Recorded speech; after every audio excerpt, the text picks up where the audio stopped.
We're testing. One, two, three. Testing. One, two, three. Testing. All right. I'm gonna put a timer on.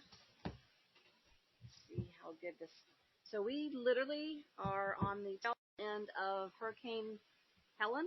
Is that right? Helene. Helene? Helene. Yes. And we're on the porch recording this as we still get like 20, 30-mile-an-hour winds. But here we go. We're trying. We'll see. Yeah, hopefully you guys can hear us. I think the trees are applauding our efforts because they really just came up and got louder. So Right. we'll take that as a good sign, Yes. because we're always looking for those signs, those signals that we're doing the right thing. So I think that's good. 100%. Yeah, so let's talk about how we even got connected. Is that fair? Like, I had a problem. My problem, which I think at least I can speak to working moms who feel like they're busy doing all the things, as I do air quotes right now.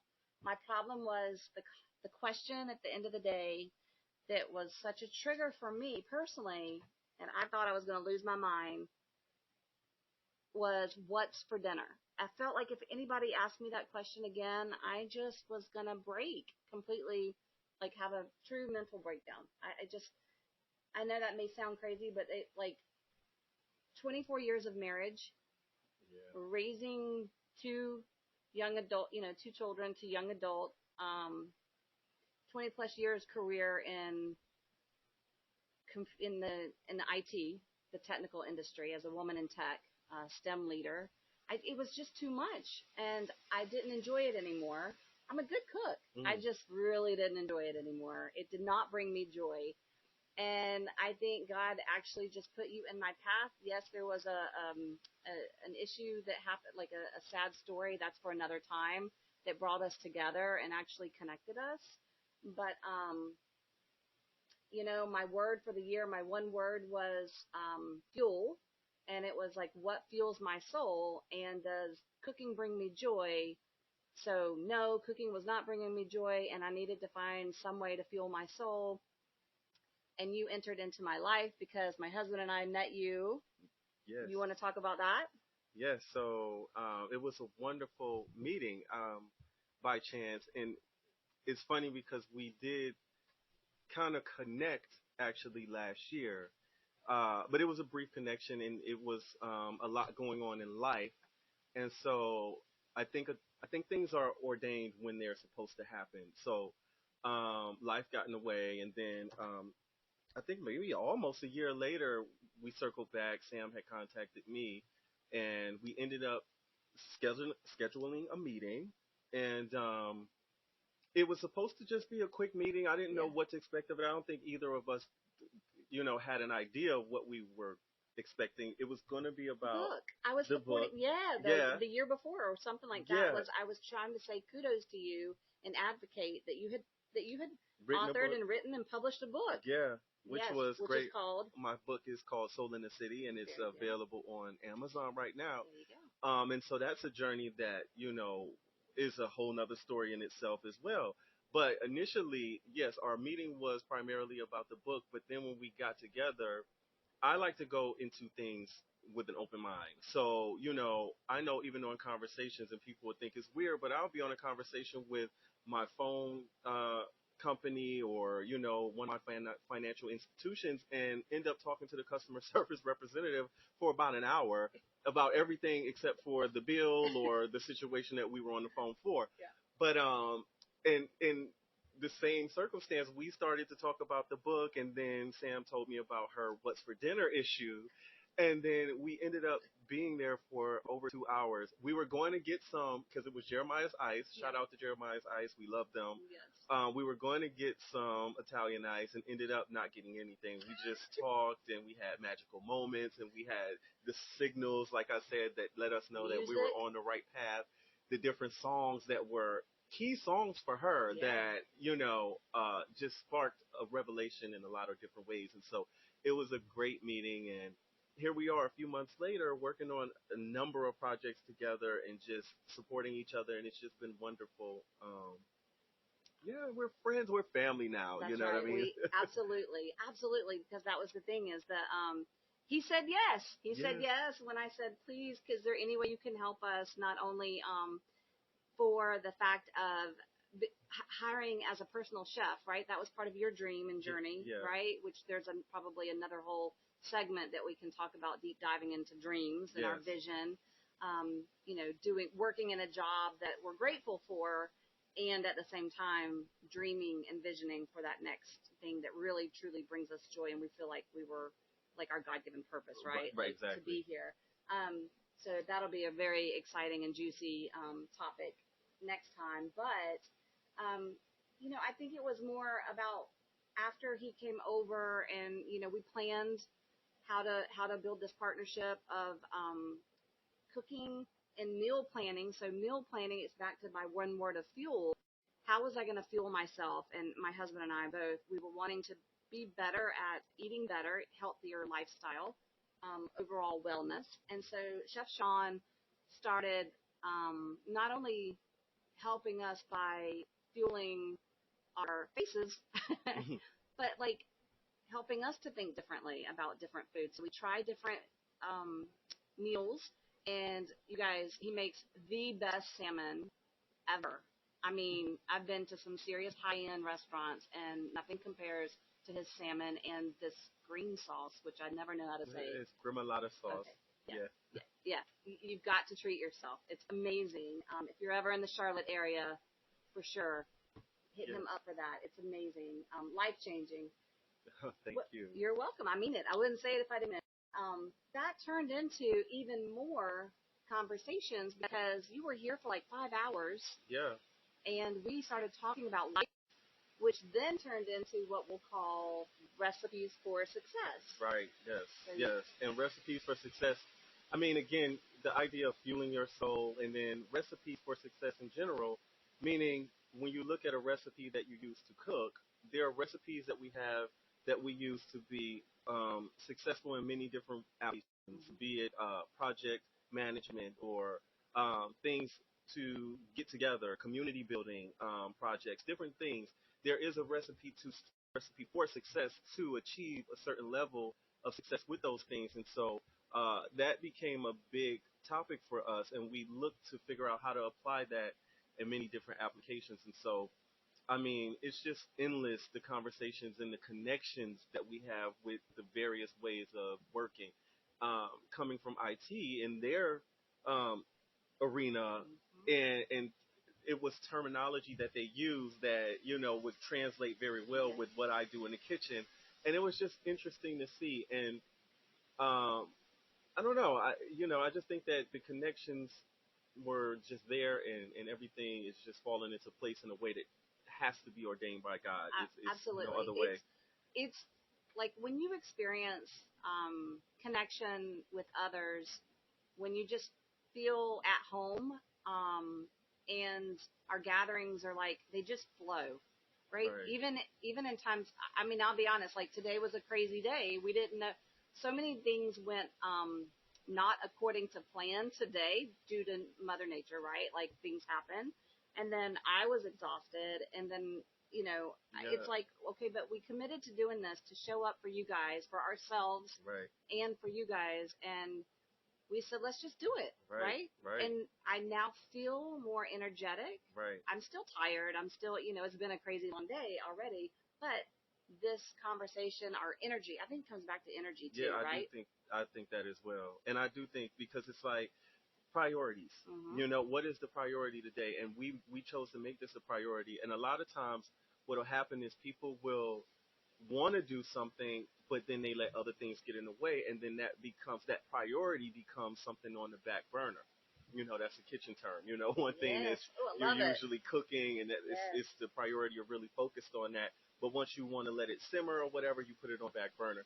This is something that we've been believing for and making a way for. I mean, we've been very consistent over these past couple of weeks, and I wish we could show you all of the behind the scenes that it takes to It takes a actually, lot. yeah, make these things work because, again, we have two different lives, and as entrepreneurs. I can't Hmm. talk today. Oh my God!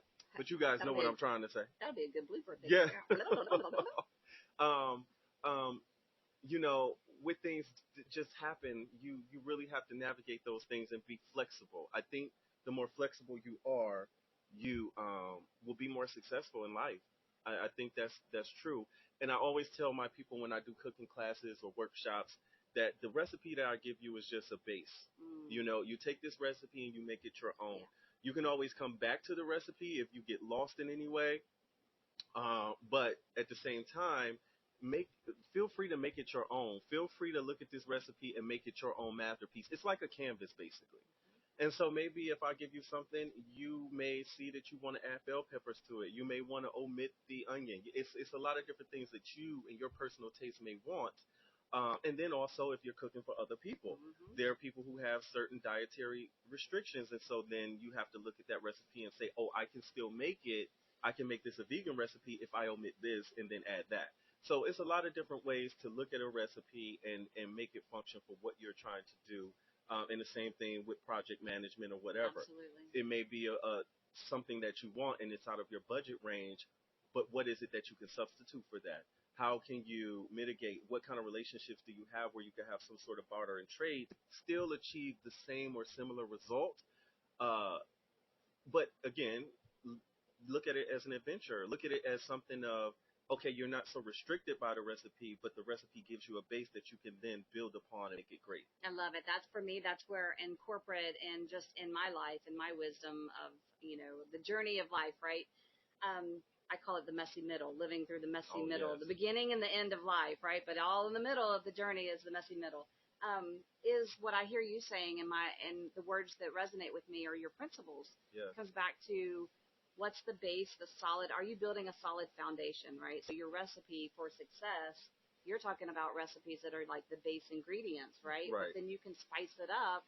Look at me using some Yes. kitchen Right. terms. Yep. You can spice it up and pivot how you need to, add different flavors. It's the same. It's the same element in throughout life. So yes, life is a project. We'll talk about that a little bit later, but I wanted to actually say how we actually started connecting more outside of the meal planning, the you know um, personal chef services that you offer, which are Mhm. amazing. They're life saving. Turned into again meal planning, which then was a motivational factor, right? Mhm. So it's like you said earlier, it's about showing up and just keep taking steps. Right. Well, that step triggered the next step, which I feel was a stepping stone to get physically more focused on wellness, Mhm. which was walking more. And then you had said how much you loved walking in nature, and it was like, well, I do too. Why? Well, I want to go. Right. I don't even know how we started going together. Yeah. I honestly don't remember if I invited myself or if you invited me. Yeah. All right. I don't I remember. don't remember. I just think we decided upon it because it was one day I had coming up, and I think we were conversing about it Yeah, maybe, and it was like, oh well, you guys should come, or maybe you said, yeah, you know what, we want to go, we want to get into the action of it. But at any rate, we decided to go, and we started on a Friday morning, yeah. and we held true to that. I mean, one of the Fridays, actually, I was not 100% sure we were going. But then I get my text at 6:55 a.m. Hey, we're on our way. Now, mind you, this is the one time I did not wake up on time, so I had literally 5 minutes to brush my teeth and gather myself and get downstairs. But it was a great wake up call, and like you said, the idea of the energy woke me up Yeah, because I knew I was waking up to something that was fun, and important because it's a lifestyle. right. I feel like the personal chef thing is a lifestyle, and what we're talking about is being whole people. We talk about that so much in different ways, and connecting on a spiritual level, a physical level, emotional Yep, level. And so, the walks in the park, we've had some really wonderful conversations that we have snippets of, and we'll yep, share that with you guys. But again, just being in nature, connecting with nature is, to me, very important yep. because we have very busy lives and we're on these roads and we're commuting. And sometimes when you get out in nature, you have a moment to just breathe, to just Mm. instead of connecting, you're connecting to nature, but you're disconnecting from, I guess, society. I don't want to say it that way, but It's for the lack of better term. it's the digital detox too, right? Yeah, Like that's exactly. where, from my perspective, we live in a digital age, and communication, like we're much more connected through digital devices, and yet I'm finding the pattern that we're even becoming more disconnected Yes. as human beings. And communication is the thing that makes us different. Right. Humans, that's what I think our spirit and our soul from our heart, we share that with other creatures, Yeah. right? Hmm. But the way we verbally communicate sets us apart, and I think that we're losing that. I feel Yeah. like my perspective is we're losing that ability, and it's dividing us. It's becoming a lot more emotional and starting to create this. I call it the digital divide. It's also, I see it dividing generations. Yeah. Because a lot of times I'm asked to help bridge the gap, not just in corporate communications and within cross-functional teams, especially IT and the business departments.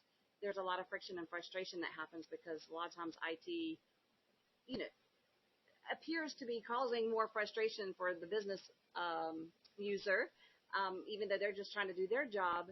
You have to bridge that gap, and it's like now generations and seeing my children become young adults. It's, well, the elders, right, who are now, you have the younger generation who have grown up not knowing anything different than a cell phone, Right. potentially, Right.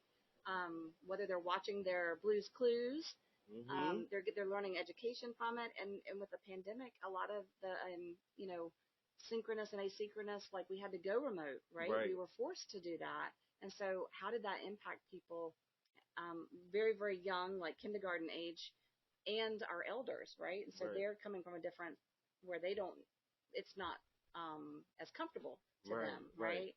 And so that was what I was finding, is that going back into nature gave you and I the ability to disconnect from the digital element, but we connected so much deeper on a deeper level, Yeah. because what I felt like we were in what I call our yellow and green zone of genius. Yellow is really your creativity zone of genius. It's your discovery. And you can't do that when you're so connected to your technology. Right. You need to be in nature. You need to see something and experience something with another person or an element of nature to be inspired and to be tap into that creativity. Right. And that's where I'm really excited to share with you guys snippets from our real talk. I mean, this is another transformation moment, because our fueling from the meals turned into physically going and hiking together, which then turned into fueling this content because we record. Right. Okay, disclaimer, we did use digital technology to record, Yeah. but we weren't on it Yeah. looking at it. We were using it to record our talk. But the talks that we had and have when we're walking, they're not scripted. It's It's just very organic. it is. Yeah. And that's the nature element. So, yeah, we're happy to share those things with you guys, so you could definitely hear what we were talking about, and hopefully it sparks conversations with you and your tribe. This episode was sponsored by Connect More and Chef Sean's Kitchen. To learn more, visit us at connectmore.us and chefseanskitchen.com.